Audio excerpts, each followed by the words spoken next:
नमस्कार दोस्तों, आज डिस्कस करेंगे 9 पोह यानी कि 23 दिसंबर का इतिहास।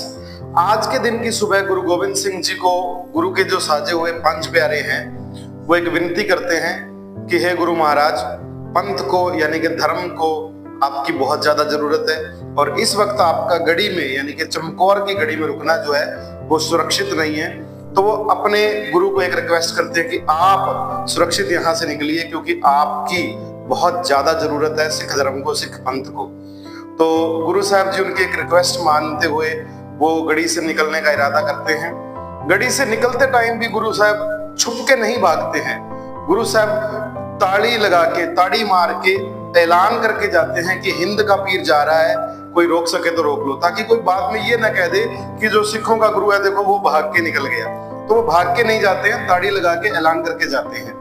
और वो खुद की जो पोशाक है, खुद की जो कलगी है, गुरु के एक सिंह भाई संगत जी को दे जाते हैं। दूसरी तरफ क्या होता है, माता गुजरी प्लस जो छोटे साहिबजादे हैं वो बीती रात भाई गंगू जी के घर गुजारते हैं। लेकिन इस रात क्या होता है कि भाई गंगू जो है वो लालच में आके माता जी की सोने की मोहरें हैं, उनके पास एक पोटली है, वो चुरा लेता है। जैसे ही सुबह उठ के माता जी को पता चलता है कि सोने की मोहरें जो चुरा ली गई हैं, तो वो सिर्फ गंगू से कंफर्म करती हैं कि वो मोहरें कहाँ हैं। इस बात पे वो गुस्सा हो जाता है और वो मोरिंडा एक जगह का नाम है, वहां के कोतवाल को एक शिकायत कर देता है, यानी कि वो पता बता देता है कि जो गुरु के साहिबजादे हैं, गुरु की माता है, वो मेरे घर में है।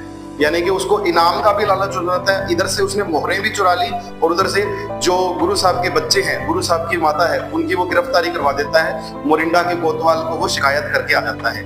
इसी दिन 9 पोह के दिन भाई संगत जी के साथ गुरु साहब के जो सिख हैं वो 10 लाख की फौज के घेरे का सामना करते हुए शहीद हो जाते हैं। इसी रात बीबी गुरशरण कौर जो सिख शहीद हुए हैं, उस रात को वो उन सिखों के शरीरों को इकट्ठा करती है, उनकी पार्थिव देह को इकट्ठा करती है और उनका जो अंतिम संस्कार चुपके चुपके करती है। लेकिन इस बात का भी पता चल जाता है, इस बात के लिए उनकी गिरफ्तारी हो जाती है और उसी आग में जहां सिखों का संस्कार किया जा रहा है, उस बीबी को भी जिंदा जला दिया जाता है। इतनी जो दर्दनाक सजा उनको इस चीज की मिलती है। और गुरु साहब चमकौर की गढ़ी से निकल के माछीवाड़ा नामक जगह पे जो जंगल है वहां पे विश्राम करते हैं और यहीं पे उन्होंने एक शब्द उच्चारण किया कि मित्र प्यारे नु हाल मुरीदा दा कहना। एक्चुअल में गुरु साहब बहुत ही रॉयल फैमिली से थे। पहले जो मखमली सेजों पे यानी कि शानदार गद्दों में, शानदार बेड पे, शानदार सेजों पे जो विश्राम किया करते थे, आज वो जंगल में जमीन पे विश्राम कर रहे हैं। तो 9 पोह की जो दिन और रात का जो इतिहास है वो मैंने आपको श्रवण करवाया है। 10 पोह का इतिहास भी आपके सामने जल्द ही पेश करूंगा। धन्यवाद।